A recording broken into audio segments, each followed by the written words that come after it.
सोनपुर नाम का एक गांव था। उस गांव के समीप एक घना जंगल था, जिसे गांव के लोग शापित मानते थे। कोई भी उस जंगल में जाने की हिम्मत नहीं करता था। गांव वालों का विश्वास था कि उस जंगल में भयानक चुड़ैल और भूत प्रेत रहते हैं। लेकिन उसी जंगल में एक छोटी सी झोपड़ी में रहती थी दो बहनें, जिनका नाम था चुन्नी और मुन्नी। उनके माता पिता इसी जंगल में रहते थे, लेकिन अब उनका देहांत हो चुका था। अब जंगल ही दोनों बहनों का जीवन था। जंगल में रहने के कारण इन दोनों के पास कुछ अद्भुत प्रतिमा आ गई थी। बड़ी बहन मुन्नी को जड़ी बूटियों का अच्छा ज्ञान था। वह अपने पिता के साथ जड़ी बूटी लाने का काम कर चुकी थी। वहीं छोटी बहन चुन्नी को जानवरों की भाषा का ज्ञान था। वह जानवरों से बातें कर सकती थी, लेकिन गांव वाले उन्हें भी चुड़ैल और शापित ही समझते थे। एक बार गांव में बहुत बड़ी महामारी फैल गई। एक ऐसा बुखार जो एक बार व्यक्ति को आ जाए तो उसे ले जाकर ही दम लेता है। एक एक करके गांव में मौतें होने लगी। गांव के वैद्य और हकीम सब इलाज करते करते थक गए, लेकिन लोगों को बचा नहीं पाए। वह इस लड़ाई में हार चुके थे। वैद्य जी, मेरे बेटे को देखो ना, क्या हुआ? कुछ बोल ही नहीं रहा है ये। बहन, इस बुखार के आगे हम हार चुके हैं। कोई दवा काम नहीं कर रही है। अब तो भगवान ही रखवाला है। अगले ही दिन एक व्यक्ति अपनी साइकिल पर सवार होकर दूसरे गांव के लिए चल पड़ा और उसी जंगल से गुजरा। अचानक वह जंगल में गिरा और बेहोश हो गया। मुन्नी बहन देखो, कोई आदमी पड़ा हुआ है वहाँ। चलो देखते हैं। दोनों बहनें उसे उठाकर कुटिया में ले आती हैं और मुन्नी जड़ी बूटी पिलाकर उसे ठीक कर देती है। धन्यवाद बहनों, तुम्हारे ही कारण मैं ठीक हो पाया हूँ। अब मैं चलता हूँ। असल में हमारे गांव में बहुत बड़ी महामारी फैली हुई है। एक एक करके लोग मर रहे हैं।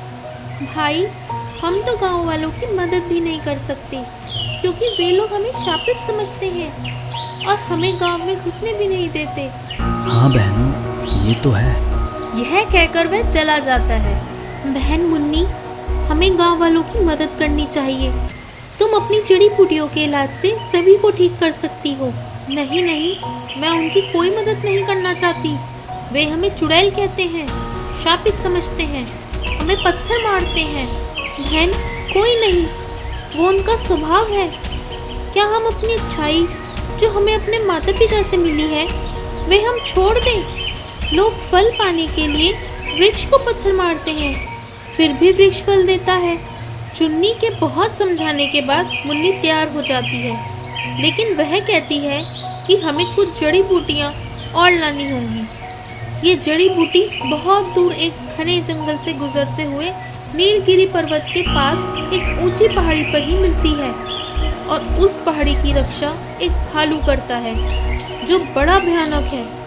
लेकिन चुन्नी और मुन्नी हिम्मत करके निकल पड़ती हैं जड़ी बूटी लाने।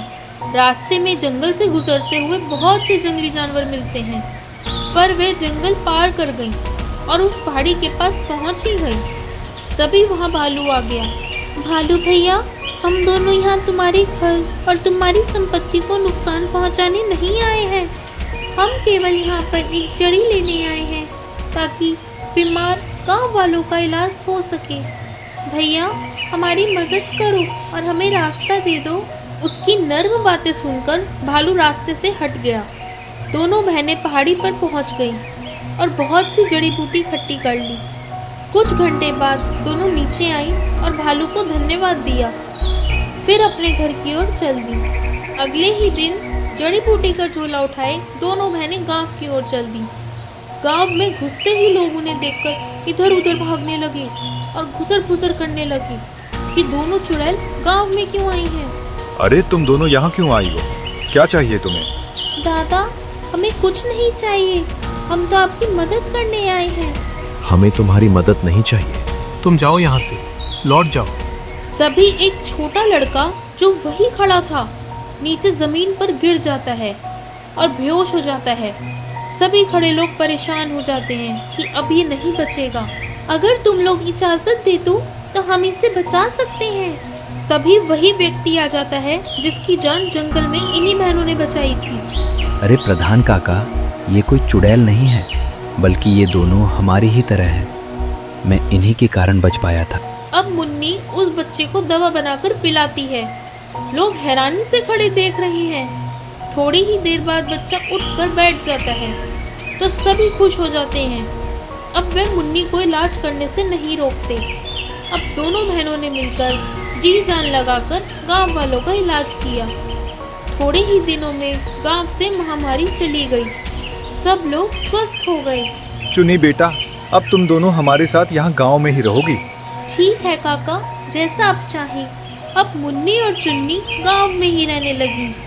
सभी गांव वाले उन्हें बहुत प्यार करते थे और पूरा सम्मान भी देते थे।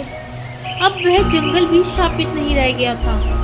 लोग अक्सर उस जंगल में जाने लगे थे। सोनपुर और आसपास के गांवों के लोग उन बहनों से इलाज कराने आने लगे। और इस तरह दोनों बहनों ने अपने ज्ञान का सही उपयोग करते हुए सबकी मदद की और दूसरे गांव में भी खूब नाम कमाया और इज्जत पाई।